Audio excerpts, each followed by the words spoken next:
Hey everyone, welcome to my channel. My name is Brittany and I go through the tools and systems marketed to photographers so that we can break them down together to see what works and what might be a waste of your time. If that sounds helpful, I hope you'll consider subscribing to my channel. Today, I'm looking at CloudSpot and creating a simple workflow within their system. But I didn't just want to do an information overload of a walkthrough. Instead, I want to do this as more of a case study that takes us from inquiry to gallery delivery and shows us the different stages of the workflow process from both the photographer's point of view and the client's point of view. Just for some quick background, if you're not familiar with CloudSpot, they started as a client gallery system, but they've expanded into a full business management platform. They now handle contracts, invoices, questionnaires, print sales. They even have an integration with Plan to automate social media posts. Basically, they're an all-in-one solution. I've taken a look at them a few times in the past, with some of those videos including walkthroughs and some being comparisons to other systems.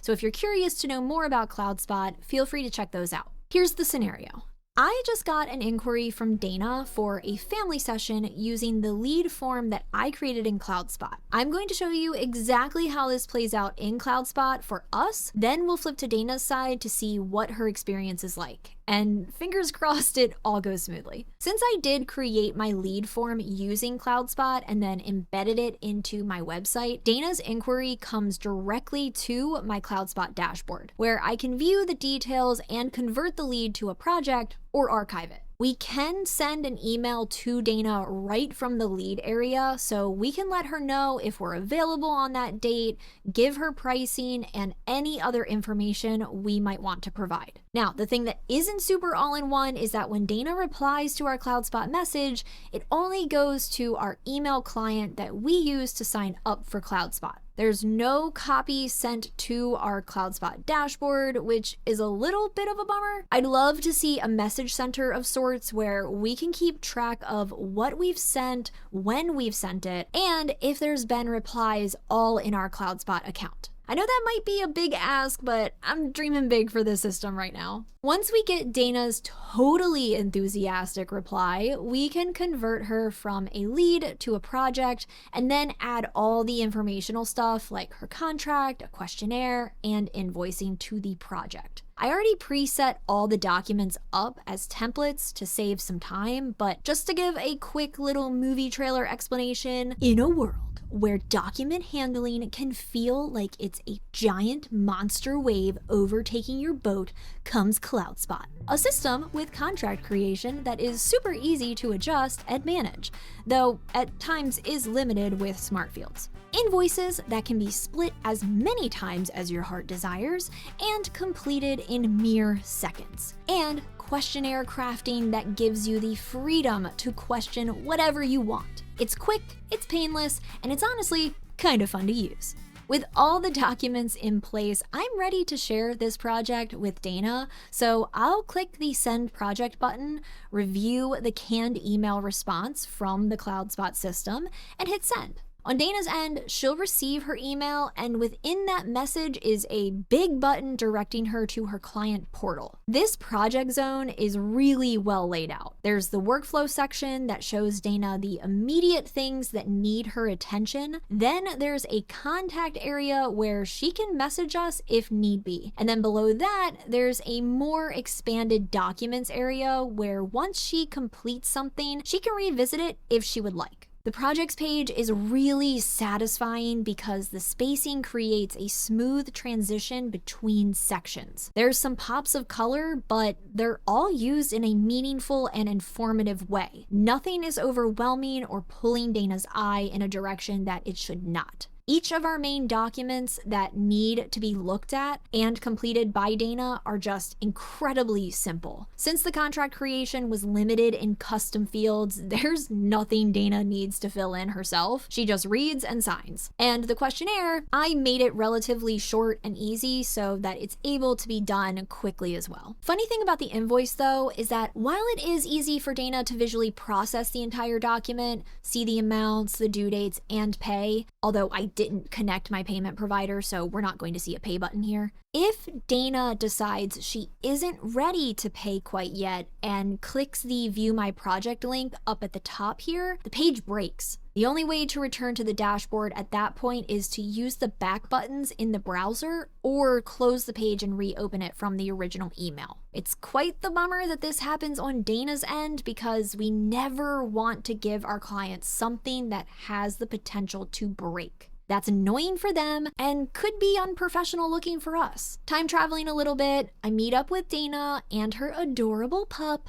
We have a great session where I mainly only photograph her dog because she has a government job and really didn't want to get into too many photos. I've gotten all the images edited and ready for her, and now I'm ready to upload them to CloudSpot. I don't typically utilize too many integrations, but I really want to improve my workflow and make it faster for me, so I am going to use the Lightroom integration that CloudSpot has to export images directly from the Lightroom program to CloudSpot. Just as a little note, I wasn't sure where the integrations were in CloudSpot, so I went to their help center and they must have updated their system within the last 2 months or so because the steps in this article are incorrect. And the My Account dropdown doesn't look like what is displayed in the help section. The integrations are now located under the Gallery dropdown, and then within that section's settings menu is the download link.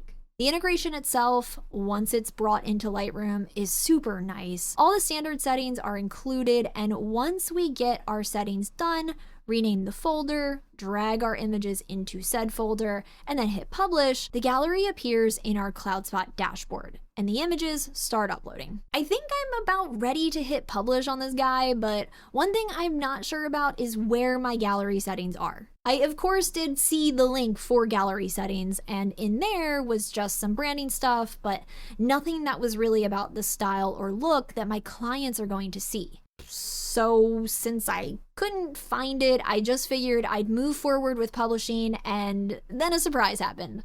Once I made that decision is when all the gallery style and other settings came up for me. Every system has their own unique method, and while I've mostly only done it where the settings are available prior or at the same time as gallery setup and uploading, I think there's some merit to this way too. It's still got a good flow to ultimately sending the email off, which to me is what matters. My photographer POV at this point is pretty much finished, so flipping over to Dana, she can either open the gallery or use the instant download link in the email. She's obviously going to be excited to see the gallery, so she's going to take that option first, but it's really cool to include the instant download right in the session delivery email.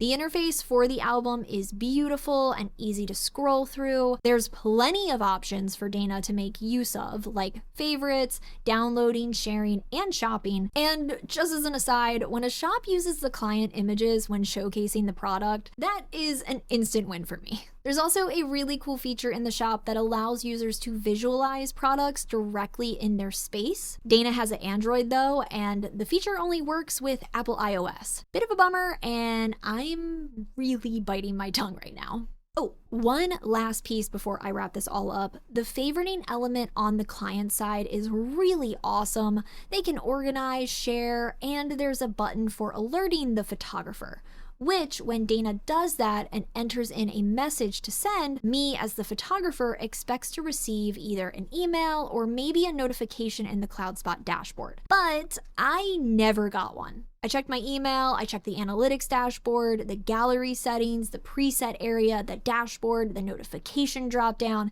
and nowhere is the message that Dana sent me. I tried looking through the help center again, but I didn't see any articles pertaining to what I was specifically looking for. So if any CloudSpot users out there have any idea where I might need to look for this message that I haven't already, please let me know. And I do believe with Dana's images in her possession, our workflow case study is complete. From the client's POV, I think the system is incredible. Yes, there are some quirks, but everything the client needs, the client has in the convenience of their client lounge or portal, whatever we want to call it. It's professional and organized well, and I think the client experience in general is a pleasant one with CloudSpot. From the photographer's point of view, what I experienced was the ability to move quickly in the system, a special focus on connection, whether that's through integrations or the system itself. Connecting is what makes the entire CloudSpot ecosystem flow really well. And there's mostly great system consistency. The reason I'm saying mostly is because sometimes there's a recording of when we send a message, like in the main dashboard's Studio Recent Activity timeline, or the gallery analytics area showing when our gallery is ready email was sent. But then if we go into a client's project and look at the activity timeline there, we don't see when any messages have been sent from the system. We also don't see it when we go to the client's contact file. If a client emails me and says I never sent them something when I know I did, I want to be able to look at their project or client file and easily find when that communication took place. I don't want to have to remember that sometimes a message sent will show up in the dashboard or in the analytics area for a gallery based wholly on what the message pertains to. Consistency is important, and if I can't have a full record of the messages sent and received, I would love to have at least a timeline with the message subject assigned directly to the client/project. Overall though, the system is really wonderful for both photographers and clients, and while I feel like I covered a lot, I know there may be some things you were looking for that I just didn't touch on. If that's the case, I hope you can use this video as kind of a roadmap to familiarize yourself with the system and jump into it with your own experiments. CloudSpot does offer an always free tier, so there's a lot of opportunities to play around and see what you can do. Thank you so much for tuning in to this split perspective look at CloudSpot. I'm curious to hear if you've ever gotten any feedback on your galleries from clients in the past, and if it's maybe made you change your opinion of the system you were using or invest a little more into it. Let me know in the comments. Also, I had a lot of fun with this one, and if you enjoyed it too, I hope you'll consider liking, subscribing, and hitting that bell so that you know when I release something new. Thanks again, and I'll see you in the next one.